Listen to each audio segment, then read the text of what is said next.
took place in August 1939, during the Battle of Karkhingal. A group of Polikarpov I-16 fighters under command of Captain N. Zvinorev were using RS-82 rockets against Japanese aircraft, shooting down 16 fighters and 3 bombers in total. 6 Tupolev SV bombers also used RS-132 for ground attack during the Winter War. RNII also built over 100 experimental rocket engines under the direction of Valentin Glushko. Design work included regenerative cooling, hypergolic propellant ignition, and swirling and bipropellant mixing fuel injectors. However, Glushko's arrest during Stalin's Great Purge in 1938 curtailed the developments. In 1927, the German car manufacturer Opel began public demonstrations of rocket vehicles, together with Max Valier and the solid-fuel rocket builder Friedrich Wilhelm Sander, called Opel IK under the leadership of Fritz von Opel. In 1928, Fritz von Opel drove a rocket car Opel IK.1 on the Opel Raceway in Russelsheen, Germany, and later the dedicated IK-2 rocket car at the Avus Speedway in Berlin. In 1928, Opel, Valier and Sander equipped the Lippischent glider, which Opel had purchased, with rocket power and launched the manned glider. The Ent was destroyed on its second flight. Eventually glider pioneer Julius Hatry was tasked by von Opel to construct a dedicated glider, again called Opel IK.1, for his rocket program. On the 30th of September 1929, von Opel himself piloted the IK.1, the world's first public manned rocket-powered flight from the Frankfurt-Treptow airport, but experienced a hard landing. The Opel IK program and the public demonstrations of ground and air vehicles drew large crowds and caused public excitement in Germany known as Rocket Rumble. An amateur rocket group, the VFR, co-founded by Max Valier, included Wernher von Braun, who eventually became the head of the Army Research Station that designed the V-2 rocket weapon for the Nazis. When private rocket engineering became forbidden in Germany, Sander was arrested by Gestapo in 1935, convicted of treason, sentenced to 5 years in prison, and forced to sell his company. He died in 1938.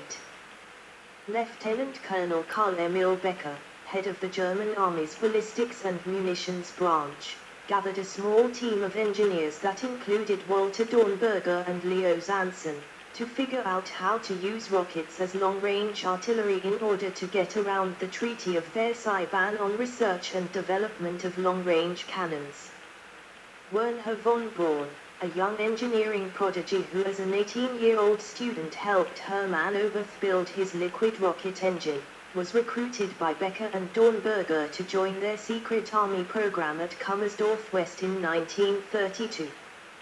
Von Braun dreamed of conquering outer space with rockets and did not initially see the military value in missile technology. In 1927, a team of German rocket engineers, including Opel IK's Max Valier, had formed the Vrien-Verhornschifferet, Society for Space Travel, or VFR, and in 1931 launched a liquid propellant rocket, using oxygen and gasoline. Similar work was done from 1932 onwards by the Austrian professor Eugen Singer, who migrated to Germany in 1936 and worked on rocket-powered spaceplanes such as Silbervogel, sometimes called the antipodal bomber. On the 12th of November 1932, at a farm in Stockton, NJ, the American Interplanetary Society's attempt to static fire their first rocket, based on German Rocket Society designs, failed in a fire. In 1936, a British research program based at Fort Halstead in Kent under the direction of Dr. Alwyn Crowe started work on a series of unguided solid-fuel rockets that could be used as anti-aircraft weapons. In 1939, a number of test firings were carried out in the British colony of Jamaica, on a specially built range. In the 1930s, the German Reichswehr, which in 1935 became the Wehrmacht, began to take an interest in rocketry. Artillery restrictions imposed by the 1919 Treaty of Versailles limited Germany's access to long-distance weaponry. Seeing the possibility of using rockets as long-range artillery fire, the Wehrmacht initially funded the VFR team, but because their focus was strictly scientific, created its own research team. At the behest of military leaders, Wernher von Braun, at the time a young aspiring rocket scientist, joined the military, followed by two former VFR members, and developed long-range weapons for use in World War II by Nazi Germany. In June 1938, the Soviet Reactive Scientific Research Institute, RNII, began developing a multiple rocket launcher based on the RS-132 rocket. In August 1939, the completed rocket was the BM-13/Katyusha rocket launcher. BM stands for Translit-Boevaya Mashina, combat vehicle for M13 rockets. Towards the end of 1938, the first significant large-scale testing of the rocket launchers took place. 233 rockets of various types were used. A salvo of rockets could completely straddle a target at a range of 5,500 meters, 3.4 mi. Various rocket tests were conducted through 1940, and the BM-13-16 with launch rails for 16 rockets was authorized for production. Only 40 launchers were built before Germany invaded the Soviet Union in June 1941. World War II, edit. At the start of the war, the British had equipped their warships with unrotated projectile unguided anti-aircraft rockets, and by 1940, the Germans had developed a surface-to-surface multiple rocket launcher, the Nebelwerfer. The Soviet Katyusha rocket launchers were top secret in the beginning of World War II. A special unit of the NKVD troops was raised to operate them. On the 14th of July 1941, an experimental artillery battery of 7 launchers was first used in battle at Rudnya in Smolensk Oblast of Russia, under the command of Captain Ivan Flyarov, destroying a concentration of German troops with tanks, armored vehicles and trucks at the marketplace, causing massive German army casualties and its retreat from the town in panic. After their success in the first month of the war, mass production was ordered and the development of other models proceeded. The Katyusha was inexpensive and could be manufactured in light industrial installations which did not have the heavy equipment to build conventional artillery gun barrels. By the end of 1942, 3,237 Katyusha launchers of all types had been built, and by the end of the war total production reached about 10,000. With 12 million rockets of the RS type produced for the Soviet armed forces. During the Second World War, Major General Dornberger was the military head of the Army's rocket program, Sanson became the commandant of the Peenemünde Army Rocket Center, and von Braun was the technical director of the ballistic missile program. They led the team that built the Aggregat 4, a 4 rocket, which became the first vehicle to reach outer space during its test flight program in 1942 and 1943. By 1943, Germany began mass-producing the A4 as the Vergeltungswaffe 2, Vengeance Weapon 2, or more commonly, V2, a ballistic missile with a 320 km, 200 mi, range carrying a 1,130 kg, 2,490 pound, warhead at 4,000 km per hour, 2,500 miles per hour. Its supersonic speed meant there was no defense against it, and radar detection provided little warning. Germany used the weapon to bombard southern England and parts of Allied liberated Western Europe from 1944 until 1945. After the war, the V2 became the basis of early American and Soviet rocket designs. In 1943, production of the V-2 rocket began in Germany. It had an operational range of 300 kilometers, 190 mi, and carried a 1,000 kilograms, 2,200 pound, warhead, with an Amatol explosive charge. It normally achieved an operational maximum altitude of around 90 kilometers, 56 mi, but could achieve 206 kilometers, 128 mi, if launched vertically. The vehicle was similar to most modern rockets, with turbopumps, inertial guidance and many other features. Thousands were fired at various Allied nations, mainly Belgium, as well as England and France. While they could not be intercepted, their guidance system design and single conventional warhead meant that they were insufficiently accurate against military targets. A total of 2,754 people in England were killed, and 6,523 were wounded before the launch campaign was ended. There were also 20,000 deaths of slave labor during the construction of V-2S. While it did not significantly affect the course of the war, the V-2 provided a lethal demonstration of the potential for guided rockets as weapons. In parallel with the guided missile program in Nazi Germany, rockets were also used on aircraft, either for assisting horizontal takeoff, RATO, vertical takeoff, BAC MBA 349 Natter, or for powering them, Mi-163, etc. During the war, Germany also developed several guided and unguided air-to-air, ground-to-air and ground-to-ground missiles. See List of World War II guided missiles of Germany. Post-World War II, edit. 1. Dornberger and von Braun after being captured by the Allies. 2. R-78K-72 Vostok permanently displayed at the Moscow Trade Fair at Ostenkino. The rocket is held in place by its railway carrier, which is mounted on 4 diagonal beams that constitute the display pedestal. Here the railway carrier has tilted the rocket upright as it would do so into its launch pad structure, which is missing for this display. 3. Prototype of the General Electric, USA, Mk2 reentry vehicle, RV, based on blunt body theory.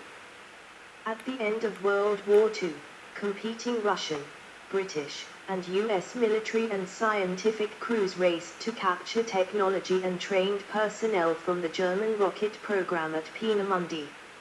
Russia and Britain had some success, but the United States benefited the most. The US captured a large number of German rocket scientists, including von Braun, and brought them to the United States as part of Operation Paperclip. In America, the same rockets that were designed to rain down on Britain were used instead by scientists as research vehicles for developing the new technology further. The V-2 evolved into the American Redstone rocket, used in the early space program. After the war, rockets were used to study high-altitude conditions, by radio telemetry of temperature and pressure of the atmosphere, detection of cosmic rays, and further research, notably the Bell X-1, the first manned vehicle to break the sound barrier. This continued in the US under von Braun and the others, who were destined to become part of the US scientific community. Independently, in the Soviet Union's space program, research continued under the leadership of the chief designer Sergei Korolev.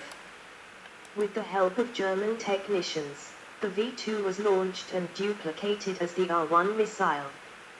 German designs were abandoned in the late 1940s, and the foreign workers were sent home. A new series of engines built by Glushko and based on inventions of Alexei Mikhailovich formed the basis of the first ICBM, the R-7. The R-7 launched the first satellite, Sputnik 1, and later Yuri Gagarin, the first man into space, and the first lunar and planetary probes. This rocket is still in use today. These prestigious events attracted the attention of top politicians, along with additional funds for further research. One problem that had not been solved was atmospheric reentry. It had been shown that an orbital vehicle easily had enough kinetic energy to vaporize itself, and yet it was known that meteorites can make it down to the ground. The mystery was solved in the US in 1951 when H. Julian Allen and J. Eggers Jr. of the National Advisory Committee for Aeronautics, NACA, made the counterintuitive discovery that a blunt shape, high drag, permitted the most effective heat shield. With this type of shape, around 99% of the energy goes into the air rather than the vehicle, and this permitted safe recovery of orbital vehicles. The Allen and Eggers discovery, initially treated as a military secret, was eventually published in 1958. Blunt body theory made possible the heat shield designs that were embodied in the Mercury, Gemini, Apollo, and Soyuz space capsules, enabling astronauts and cosmonauts to survive the fiery re-entry into Earth's atmosphere. Some spaceplanes such as the Space Shuttle made use of the same theory. At the time the STS was being conceived, Maxime Faget, the Director of Engineering and Development at the Manned Spacecraft Center, was not satisfied with the purely lifting re-entry method, as proposed for the cancelled X-20 Dyna-Soar. He designed a space shuttle which operated as a blunt body by entering the atmosphere at an extremely high angle of attack of 40 degrees with the underside facing the direction of flight, creating a large shock wave that would deflect most of the heat around the vehicle instead of into it. The space shuttle used a combination of a ballistic entry, blunt body theory, and aerodynamic re-entry, at an altitude of about 122,000 m, 400,000 feet. The atmosphere becomes dense enough for the aerodynamic re-entry phase to begin. Throughout re-entry, the shuttle rolled to change lift direction in a prescribed way, keeping maximum deceleration well below 2 gs. These roll maneuvers allowed the shuttle to use its lift to steer toward the runway. Cold War, edit. Rockets became extremely important militarily as modern intercontinental ballistic missiles, ICBMs, when it was realized that nuclear weapons carried on a rocket vehicle were essentially impossible for existing defense systems to stop once launched, and launch vehicles such as the R-7, Atlas, and Titan became delivery platforms for these weapons. Fueled partly by the Cold War, the 1960s became the decade of rapid development of rocket technology, particularly in the Soviet Union, Vostok, Soyuz, Proton, and in the United States, for example the X-15 and X-20 Dyna-Soar aircraft. There was also significant research in other countries, such as France, Britain, Japan, Australia, etc., and a growing use of rockets for space exploration, with pictures returned from the far side of the moon and uncrewed flights for Mars exploration. In America, the crewed spaceflight programs, Project Mercury, Project Gemini, and later the Apollo program, culminated in 1969 with the first crewed landing on the moon using the Saturn V, causing the New York Times to retract its earlier 1920 editorial implying that spaceflight couldn't work. Further investigation and experimentation have confirmed the findings of Isaac Newton in the 17th century, and it is now definitely established that a rocket can function in a vacuum as well as in an atmosphere. The Times regrets the error. New York Times, the 17th of June, 1969, a correction. In the 1970s, the United States made 5 more lunar landings before cancelling the Apollo program in 1975. The replacement vehicle, the partially reusable Space Shuttle, was intended to be cheaper, but no large reduction in costs was achieved. Meanwhile, in 1973, the expendable Ariane program was begun, a launcher that by the year 2000 would capture much of the Geosat market. Market competition, edit. Since the early 2010s, new private options for obtaining spaceflight services emerged, bringing substantial market competition into the existing launch service provider business. Initially, these market forces have manifest through competitive dynamics among payload transport capabilities at diverse prices, having a greater influence on rocket launch purchasing than the traditional political considerations of country of manufacture or the particular national entity using, regulating or licensing the launch service. Following the advent of spaceflight technology in the late 1950s, space launch services came into being, exclusively by national programs. Later in the 20th century, commercial operators became significant customers of launch providers. International competition for the communications satellite payload subset of the launch market was increasingly influenced by commercial considerations. However, even during this period, for both commercial and government entity-launched COMSATs, the launch service providers for these payloads used launch vehicles built to government specifications, and with state-provided development funding exclusively. In the early 2010s, privately developed launch vehicle systems and space launch service offerings emerged. Companies now faced economic incentives rather than the principally political incentives of the earlier decades. The space launch business experienced a dramatic lowering of per-unit prices along with the addition of entirely new capabilities, bringing about a new phase of competition in the space launch market. See also, edit.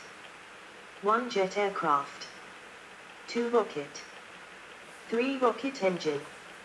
References, edit.